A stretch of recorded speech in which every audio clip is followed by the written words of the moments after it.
Olá, eu sou a Angel e sejam bem-vindos a esse canal de cortes, relatos, casos criminais, curiosidades, mitologia, história, lendas, casos de extraterrestre, entre outros assuntos.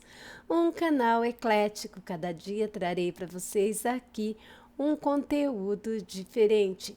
Se você gosta desse tipo de canal, se inscreva aí, deixe o gostei, compartilha com mais pessoas que também gostam.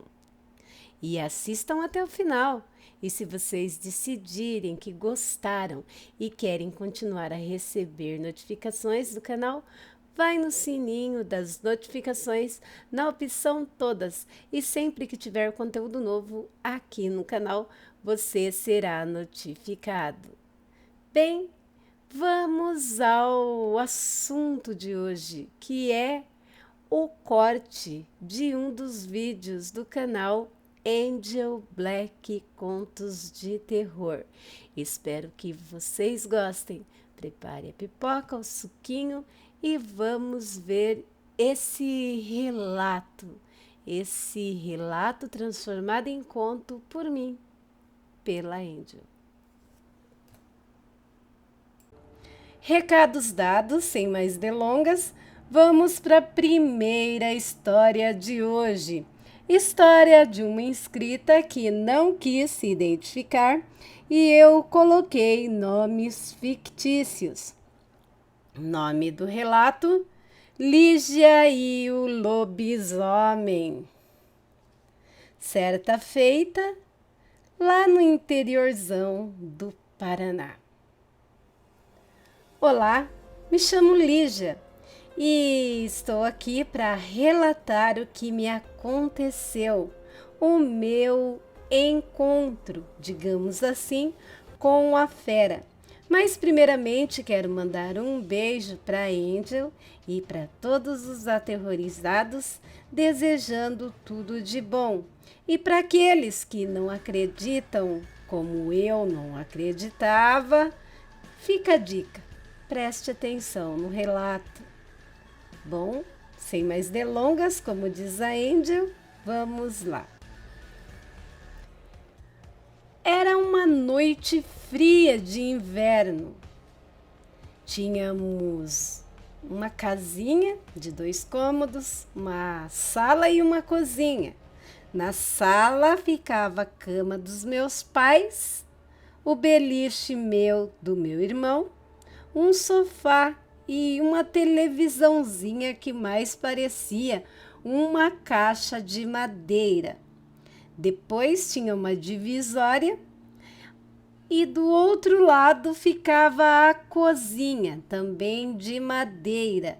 Tinha uma mesa feita pelo meu próprio pai, bem mal feita. Ele pregou uma tábua em cima de 2 cavaletes e aquela era a nossa mesa. Um fogão a lenha, um armário de cozinha, que acho que era a única coisa realmente comprada na casa devido à nossa situação. Enfim, acabou a cozinha. Um fogão de lenha, uma parede com uma estronca.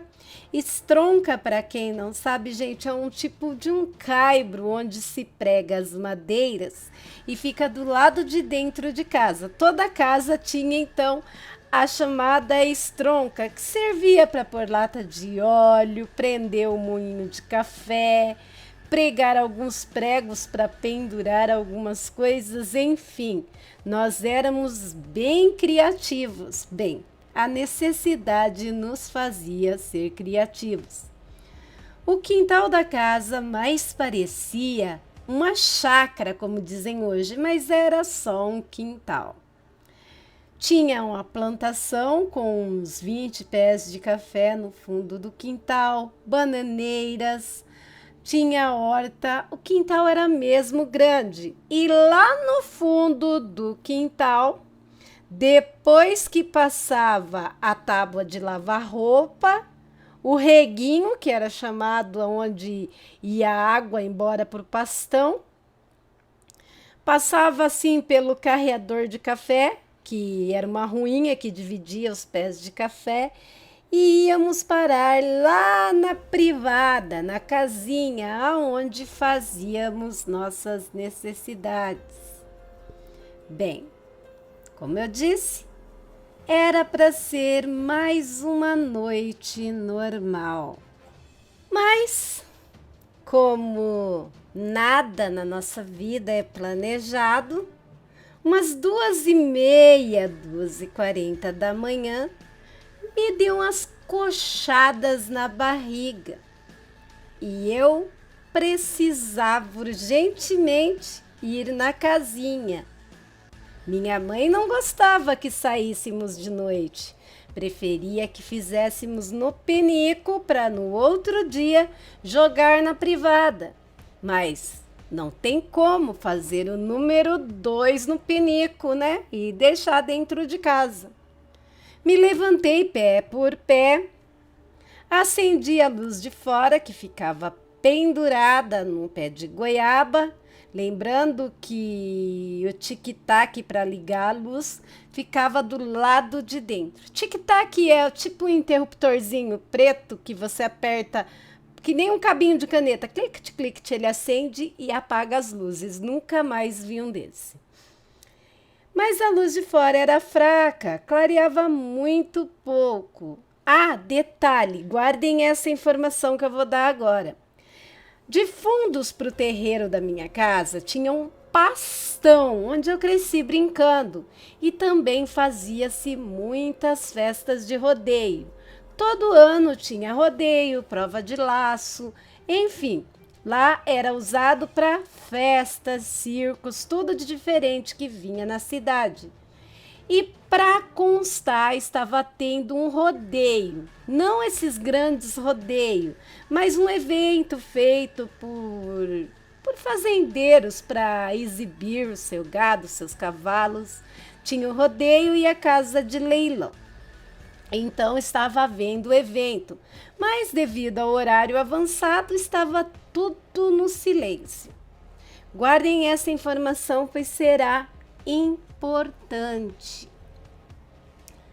Então, virei a corrente, descadeei a porta, que era assim que falávamos, né? Descadeei para abrir, que não tinha trinco, era 2 buracos na parede e na porta, onde passávamos as correntes e batíamos o cadeado. Então, descadeei a corrente, abri o cadeado, saí, depois passei a corrente e não fechei o cadeado, sabe? Deixei o cadeado só encostado para facilitar na minha volta e desci rumo à privada.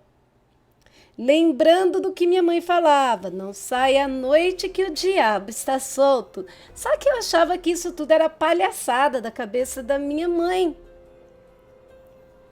Triste engano.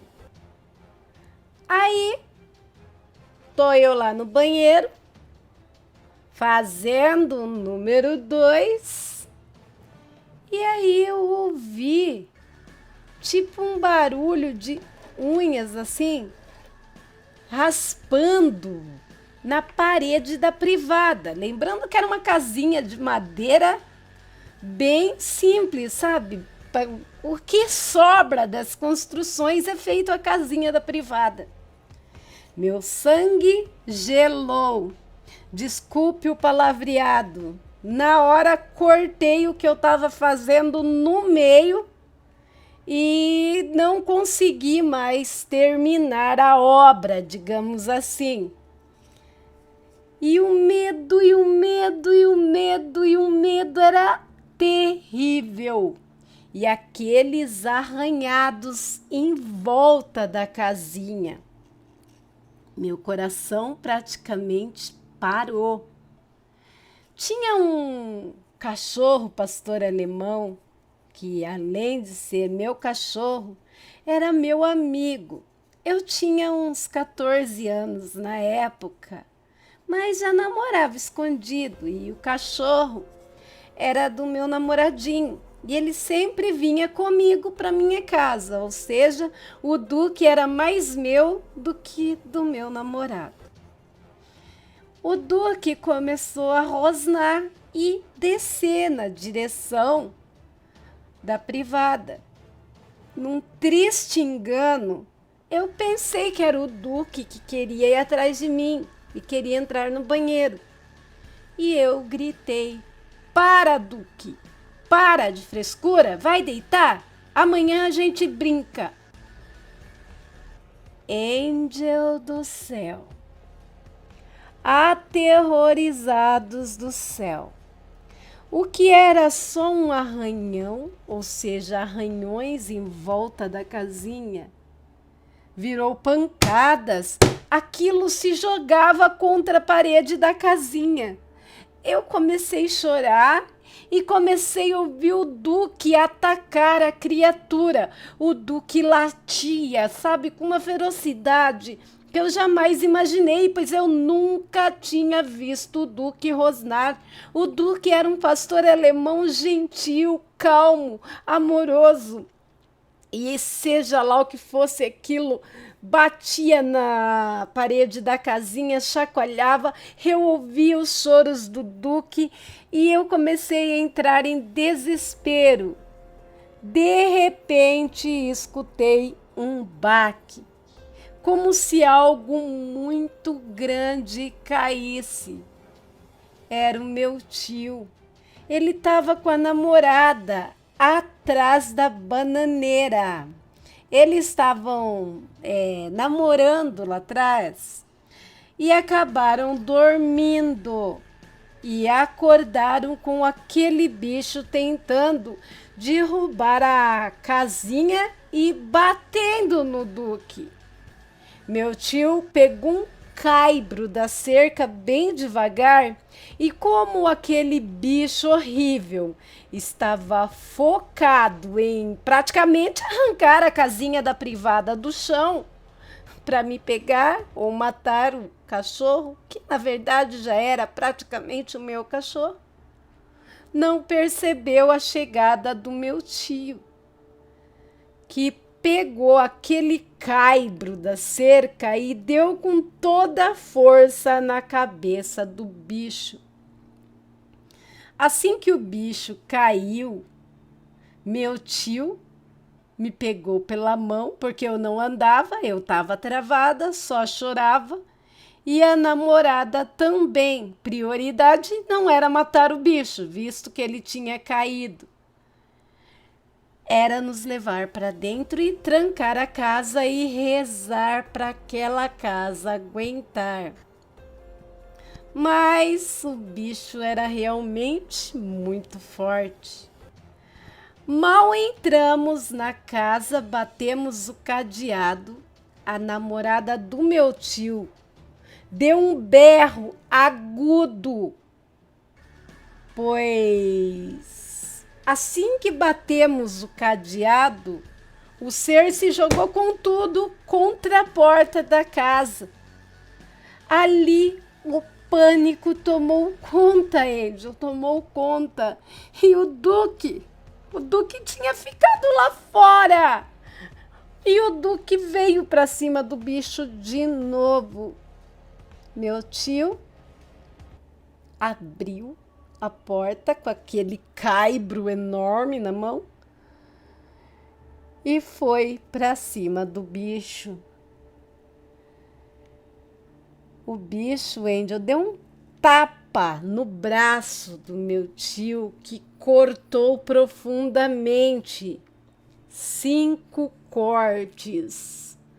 Um de lado, onde fincou talvez o dedão que a gente fala, né? O dedo pinça, que o lobisomem tinha, diferenciado de um cachorro. E no outro sentido, mais 4 cortes profundos, gente. Meu tio gritou, mas não soltou aquele caibro. Deu de novo, mas pegou assim no pescoço do bicho. Ele mirou na cabeça, mas não sei se é dor ou medo, ele errou. Mas quando pegou no pescoço do bicho, o bicho deu um grito, um uivo, um urro, um ganido. Eu nunca ouvi um som daquele jeito, de nenhuma criatura viva em cima da terra. Não sei explicar o que era. Como eu disse, se era grito, uivo, ganido, rosnado, era tudo misturado, Angel. E o bicho cambaleou e saiu correndo nas 4 patas e adentrou aquele pastão e sumiu na escuridão, entrando num calipá que tinha do outro lado do pasto. Meu tio pegou o Duque no colo e levou para dentro. O Duque estava todo lanhado, com cortes profundos. Meu tio passou a madrugada costurando o Duque sem anestesia, né? Porque a gente não tinha dinheiro e a cidade não tinha um hospital e a farmácia ia abrir depois das 9 horas. E o Duque não podia perder sangue. O Duque gritava e chorava. Ficou parecendo o cachorro do Frankenstein, mas não morreu. Depois, meu tio fez algo que me deixou chocada. Ele pediu para eu espremer limão e sal e pôr numa caneca de alumínio. Nesse ponto, minha mãe e meu pai já tinham levantado. Minha mãe estava coando café e ele chamou minha mãe para costurá-lo, porque ninguém mais tinha coragem. Minha mãe pegou a agulha da mão dele, mas antes ele pegou todo o limão com sal que eu tinha posto com muito pouca água morna na caneca de alumínio, que ele mesmo tinha feito com uma lata de óleo, que meu tio fazia tudo com lata de óleo, forminha de pão, caneca. Ele era um artesão, Angel. Eu lembro, me dá um desespero. Ele jogou aquela água com sal no Duque. O Duque gritou e abaixou a cabecinha e acabou dormindo. Tão grande foi a dor que ele não teve forças mais para nada. Voltando ao meu tio, depois que ele chamou a minha mãe, ele dobrou um saco alvejado, que isso eram as nossas toalhas de banho, eram sacos, aqueles sacos brancos que hoje é usado para pano de chão, era usado para embalar alguns cereais e a gente ia pedir, lá onde beneficiava os grãos, eles davam esses sacos para gente. Encardido, mas aí a gente alvejava e fazia toalha. Então, deixa eu explicar. A mãe deu uma daquelas toalhas pro meu tio morder e jogou aquela mistura de sal, água e limão nos cortes do meu tio. Ele gritava de dor, ele chorava com aquele pano abafando dentro da boca. Era aterrorizante ver aquilo, mais ainda do que ver o monstro. Meu avô urrava de dor. E minha mãe costurando com linha de pesca o braço do meu tio como se fosse a coisa mais natural do mundo. A minha mãe, ela era uma pessoa assim, sabe, que fazia o que precisava, índio. Ela matava porco, matava galinha, ela lidava com caça. Então, para ela costurar carne humana era como se ela tivesse amarrando um chouriço ou coisa do gênero, coisa que eu nunca fiz, pois eu tenho medo. Depois que costurou o meu tio, ela pegou um lençol, cortou em tiras e enrolou o braço dele. E fez o mesmo com o Duque, depois que estava lá todo estirado, tadinho, dormindo. Depois disso, meu tio deitou no meu beliche junto comigo e dormiu. eu não conseguia dormir. Já era umas 6 da manhã. O caminhão de boia fria chegou para pegar o meu pai e a minha mãe para trabalhar. É lógico que meu tio não estava em condições de ir, né? Assim que eles pegaram a mochila, facão, enxada e saíram caminhando para ir até lá na frente da rua para esperar o caminhão, um peão de rodeio que a namorada do tio estava fazendo comida para os peões, deixa eu explicar. E tinha um peão que ia buscar a comida para levar para os outros. Aquele peão estava lá de manhã, queria falar com os meus pais, mas meus pais falaram que tinha que trabalhar, não podia esperar, que conversava com ele de noite. Aí ele disse que à noite ele não estaria e se tinha algum adulto para ele conversar. Meu pai disse que sim. Aí eu acordei meu tio e o tio foi falar com ele. Ele falou pro meu tio que era para eu sair, meu tio disse que não, que ele sabia o que ele queria falar, porque meu tio estava vendo um nó no pescoço do dito cujo roxo, que ele não fez questão nenhuma de esconder. Aquele peão pediu perdão pro meu tio, disse que ia embora e que ele não tinha costume de atacar pessoas. Eu fiquei sem entender nada, nada mesmo.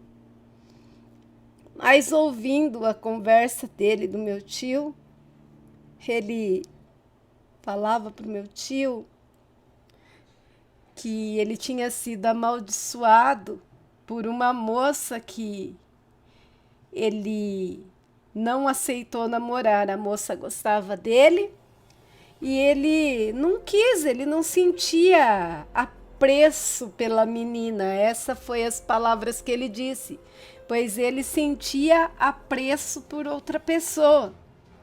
E segundo ele, a mocinha que ele sentia apreço morreu e ele começou a perder a memória em noites de lua cheia, até que uma velha senhora deu uma poção para ele e já fazia mais de ano que ele não virava fera.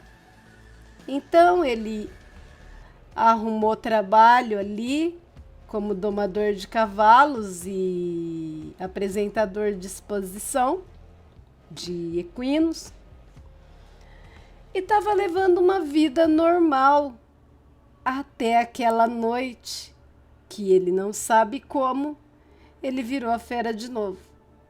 Ele ainda disse para o meu tio que ele não tinha obrigação de ir lá contar, ele poderia simplesmente fugir, mas ele estava voltando para a terra dele, que segundo ele, se ele, Deus me livre, Angel, executasse a bruxa que lançou a maldição nele, ele não viraria mais a fera. Não sei se isso é verdade, mas eu vi o lobisomem quando ele estava correndo atrás da gente, Angel. Eu olhei para trás e não acredite nisso que falam, que o diabo não é tão feio como pintam. Na verdade, ele é ainda mais feio do que pintam. Era uma coisa grotesca, Angel, a criatura. Tinha para mais de 2 metros. Você já viu um cachorro com sarna? Com aquelas crostas de sarna mesmo, nojentas, fedidas? Ele tinha tudo incrustado, posso dizer, pois era lua cheia, estava muito claro. Ele tinha uns braços compridos e peludos, nojentos, pelos aqui, falha ali. Ele também tinha o porte de um homem forte. Os braços eram tão longos que passava dos joelhos. As pernas eram enormes e pareciam dobradas, assim, tipo um canguru. Eu não sei explicar direito, foi muito rápido. Não tinha rabo, dentes horríveis e olhos vermelhos, como se pudesse ser aceso o próprio sangue, vermelhos. E, como eu disse, o grunhido, o rosnado, o uivo, o som que ele emitia não era o som de nada deste mundo. Ele abaixou, porque ele era um moço muito bonito, alto, forte, ajoelhou no chão e, ajoelhado, continuou maior que eu. Perguntou se eu perdoava ele, eu disse que sim. Ele foi me abraçar, eu encolhi com medo. Aí ele deu 3 tapinhas na minha cabeça, se levantou. Mais uma vez pediu perdão para o meu tio e disse que ele nunca mais apareceria ali para aqueles lados do Paraná. E ia fazer de tudo para ver se libertava dessa maldita maldição. Com lágrimas nos olhos, ele se virou, triste, porque ele amava o que ele fazia. Meu tio também limpou o olho, entrou para dentro. Eu não lembro o que eu ia falar para o meu tio, mas quando eu fui abrir a boca, meu tio pegou no colo. Eu amava esse tio. Na verdade, eu amo o meu tio. Me disse: filha, não fala nada, ele não é mau. Eu fiz amizade com ele há alguns dias. Eu fui abrir a boca, meu tio falou de novo: chega, filha, vai dormir. E nunca mais tocamos no assunto. Até a semana passada, que meu tio ligou para mim aqui, que hoje, né, eu moro em outro lugar, e disse que encontrou ele na cidade, domando cavalos. Detalhe, meu tio está hoje com 60 anos. Eu, 50. E segundo meu tio, ele ainda aparenta ter uns 35 anos. Meu tio disse que apenas o cumprimentou, ele disse que estava de passagem e acabou a conversa aí. Mas agora fica o que realmente eu queria falar para você, Angel. Quando alguém fala que não acredita no sobrenatural, não sabe o que é você ver um bicho desse de frente, não sabe o que é ter o seu animalzinho de estimação sendo trucidado e depois tendo que ser costurado na sua frente. Não sabe o que é ver um demônio desse rasgando seus entes queridos, igual aconteceu com o meu tio. Meu tio não gosta que eu fale assim das criaturas, mas o meu medo é real, o meu susto foi real. E não queiram passar pelo que eu passei. Hoje sou casada com meu namoradinho de infância, que era dono do Duque. E acredite ou não, já estamos com um Duque, que já é a 7ª geração do cachorro. Esse é meu relato, Angel, me desculpe. Acredito quando você conta relatos de lobisomens que não são maus, que, segundo a história do menino, também não era mau. Mas não queiram pagar para ver. Tchau, Angel. Tchau, aterrorizados. E não esqueçam do like da Angel. Meus aterrorizados, eu achei essa história deveras assustadora. Realmente, o lobisomem em si não era mau, mas parece que era um bestial. Então, ele pode sim matar as pessoas e não se lembrar do que fez. É um relato assustador, deixou traumas irreversíveis na até então menina. E é isso. Várias pessoas que passaram por essa experiência, a grande maioria não teve uma experiência assim tão boa. Eu falo por mim mesmo que eu já tive alguns encontros com o sobrenatural. Não com lobisomens, mas com o sobrenatural. E aqui terminamos mais esse corte do canal Angel Black Contos de Terror. Espero que tenham gostado. Deixem seu gostei, compartilhem esse vídeo, deixem suas opiniões aí nos comentários, com respeito, é claro. Se gostou, vai no sininho das notificações e ative todas. E sempre que tiver conteúdo novo aqui, você será notificado. Só queria lembrar a vocês que este canal não é monetizado e quem quiser estar ajudando o canal, deixarei a chave do Pix na descrição. Bem, por hoje é só. Fiquem com Deus e até o próximo vídeo. Tchau, tchau!